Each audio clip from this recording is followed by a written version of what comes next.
Hello, my name is Tysa Carvalho Mick, and you previously saw me on Joshua Bergin's video. I want to do a follow-up because I want to address some questions, some concerns, and just add more information. And I also want to say first and foremost, before I move forward, that these views are my own, and also that I do not condone sexual abuse or any form of sexual violence.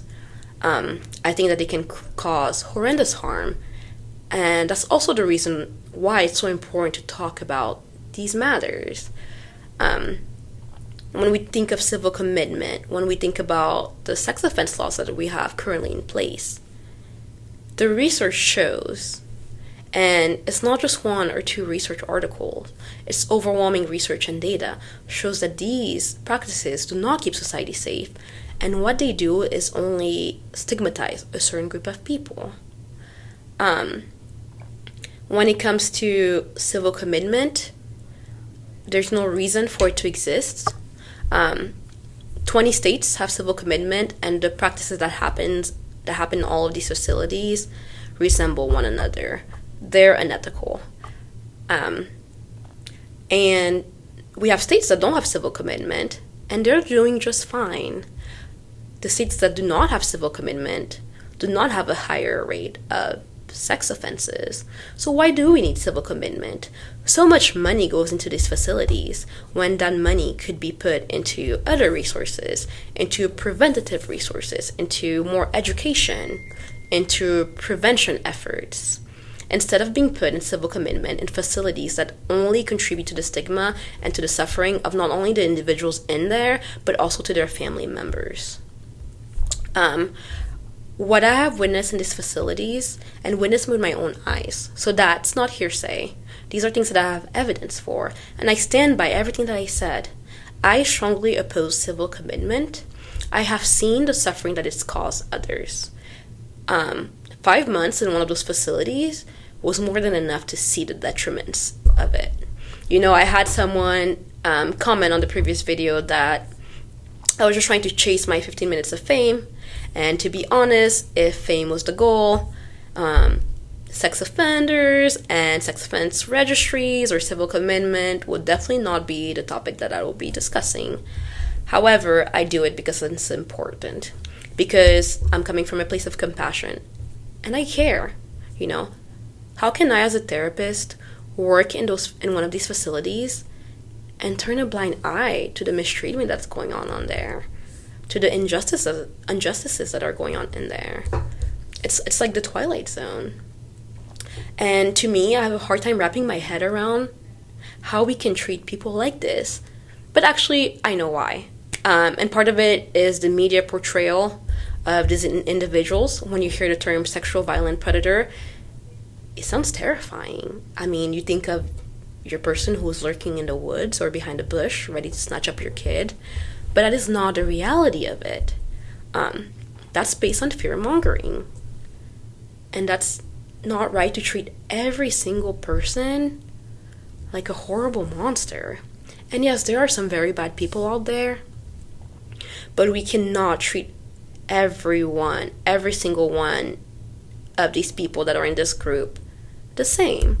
And I think that when we label people, we create a we versus them group, an out group, which allows us to dehumanize them, to demoralize them, to abuse them, to mistreat them without shock to the conscience.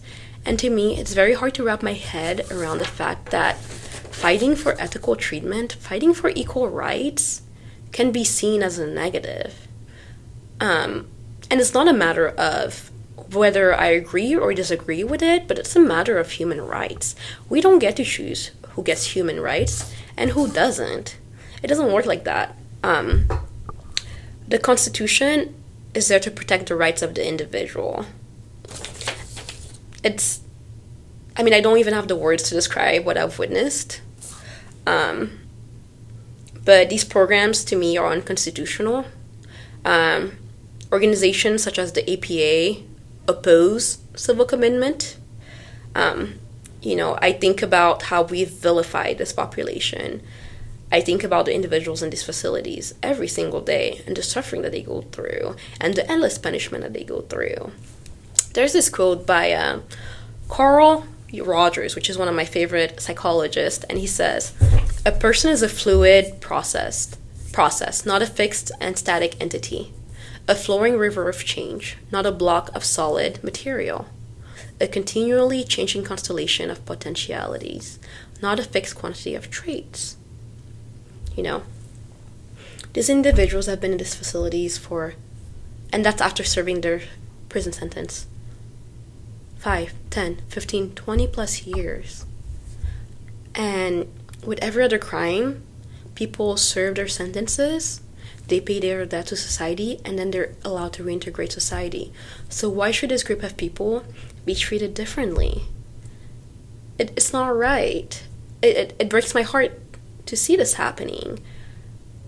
This is not treatment when we're forcing them to rehash over and over and over again what they've done without allowing them to move forward from it.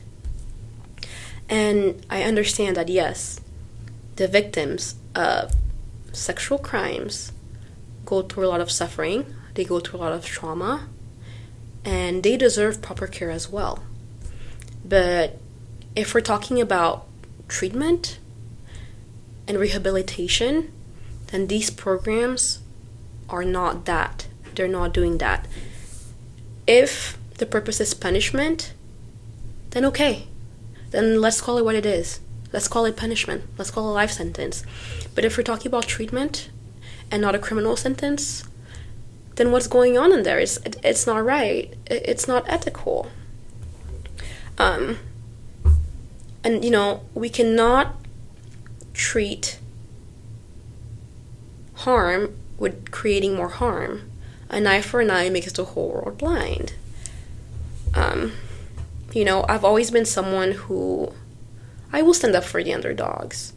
As a therapist, I can't just sit there and move on from seeing all that I saw and keep quiet. It's not right. Who are we as humans if we are to ignore the suffering of others? I think about the men every day. I think about their families every day. I think it's really hard for someone to really understand how bad these places are unless they've been in them, unless they've worked in one of them. I mean, it's the trenches out there.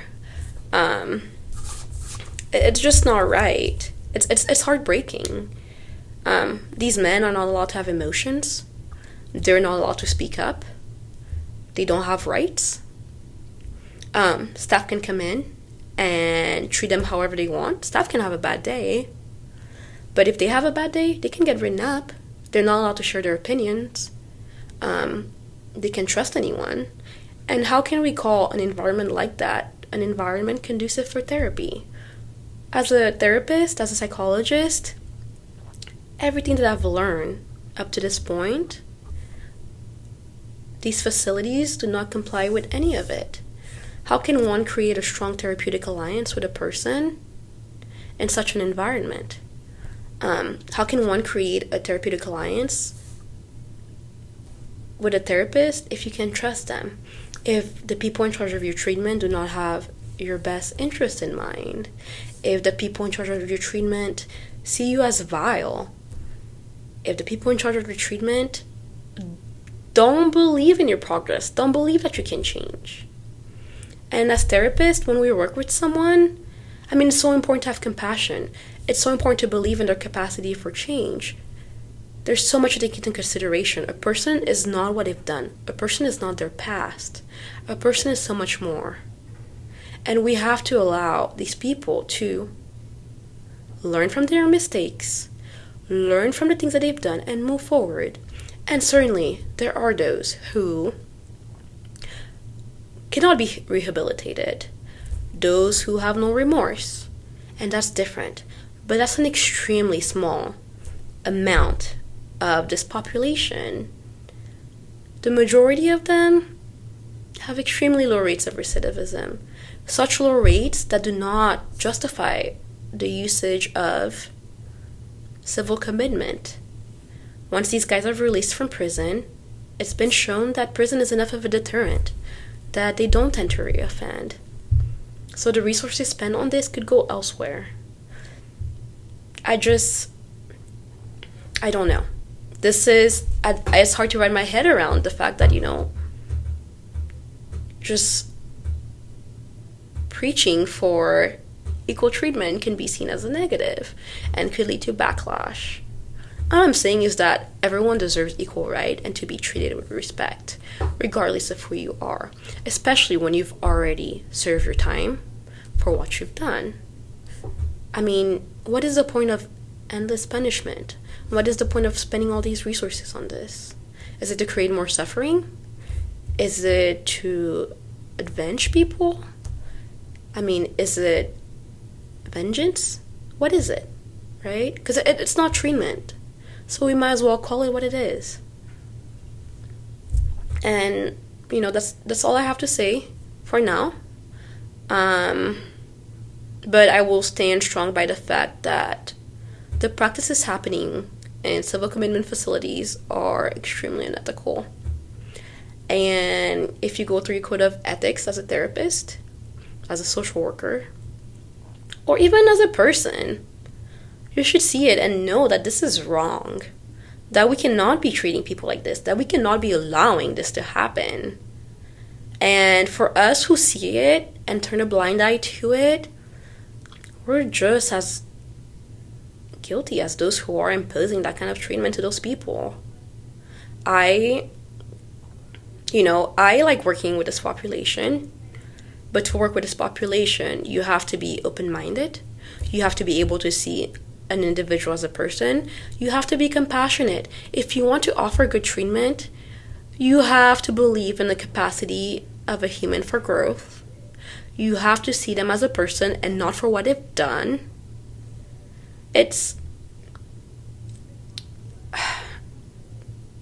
That's all I will say for now. I appreciate your time. Thank you.